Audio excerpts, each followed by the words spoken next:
আসসালামু আলাইকুম পঞ্চম শ্রেণীর শিক্ষার্থীবৃন্দ, আশা করি ভালো আছো। আজকের এই ভিডিওতে আমরা ইসলাম শিক্ষা বইয়ের প্রথম অধ্যায়ের 33 থেকে 35 নং পৃষ্ঠার অনুশীলনী সমাধান নিয়ে এসেছি।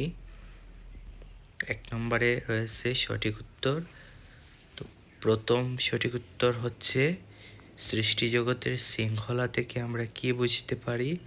উত্তর হচ্ছে আল্লাহর একত্ববাদ। 2 নম্বর, তাওহীদ বলতে কি বোঝায়? উত্তর হচ্ছে আল্লাহর একত্ববাদে বিশ্বাস। এরপর মহান আল্লাহর গুণাবলীতে কাউকে অংশীদার করাকে কি বলা হয়?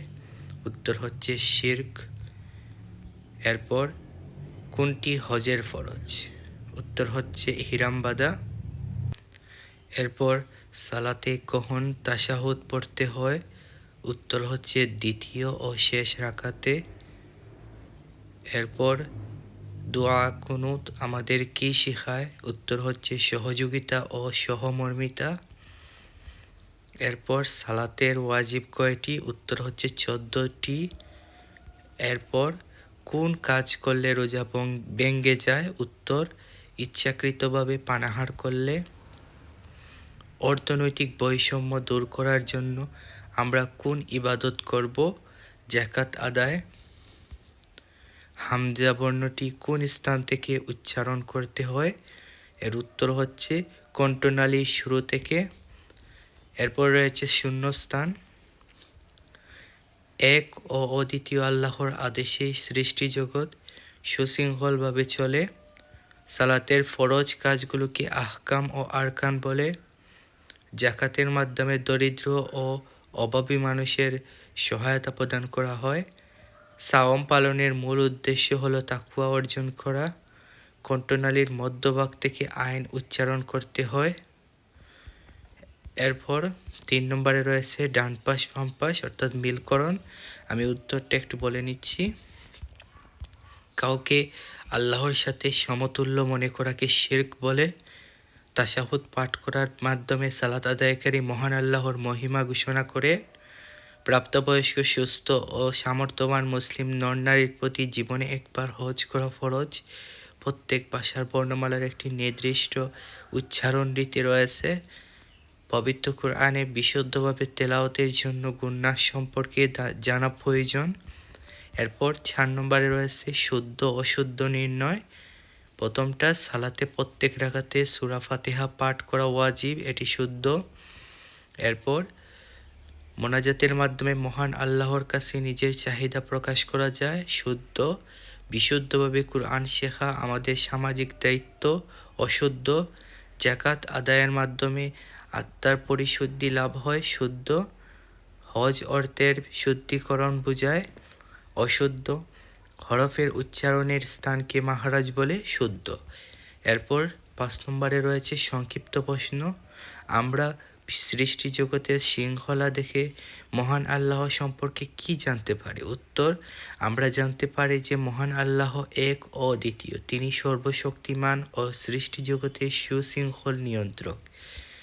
এরপর শিরক বলতে কি বোঝায়? আল্লাহর সঙ্গে কাউকে শরিক করা বা আল্লাহর গুণাবলীতে অন্য কাউকে অংশীদার করা বোঝায়। এরপর 5টি ইবাদতের নাম লিখো। উত্তর, সালাত, সাওম, যাকাত, হজ ও কুরবানি। এরপর তাজবিদ কেন শিখতে হয়? উত্তর, কুরআন মজিদ শুদ্ধভাবে ও সঠিক উচ্চারণে পড়ার জন্য তাজবিদ শিখতে হয়।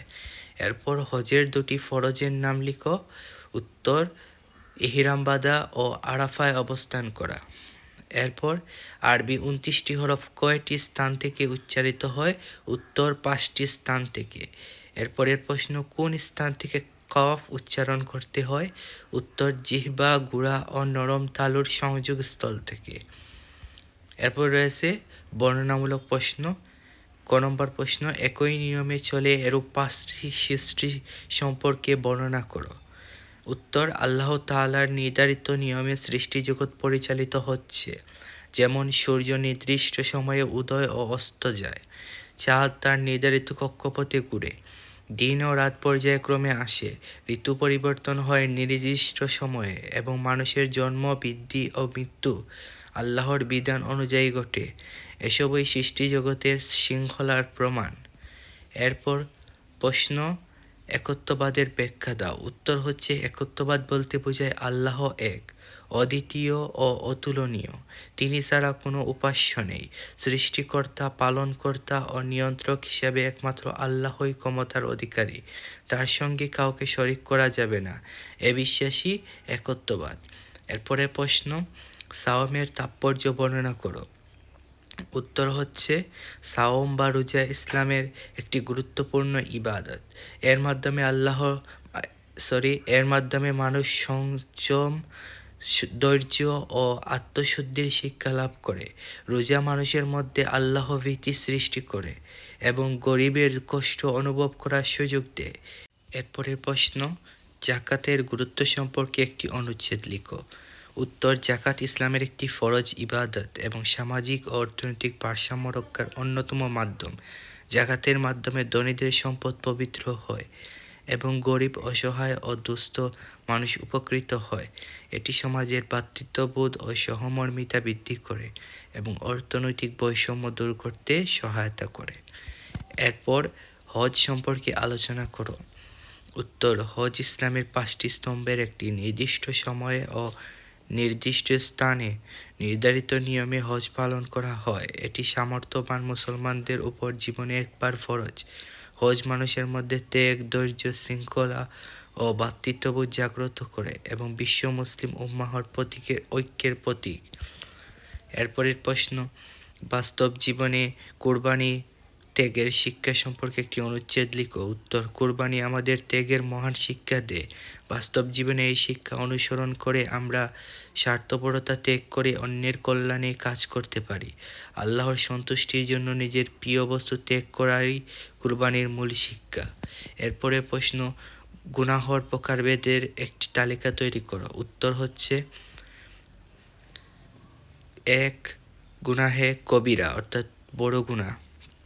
যেসব গুনাহ কুরআন ও হাদিসে কঠোরভাবে নিষিদ্ধ এবং যার জন্য শাস্তির কথা বলা হয়েছে, যেমন শিরক করা, হত্যা, চুরি, মিথ্যা সাক্ষ্য, জিনা, সুদ গ্রহণ ইত্যাদি।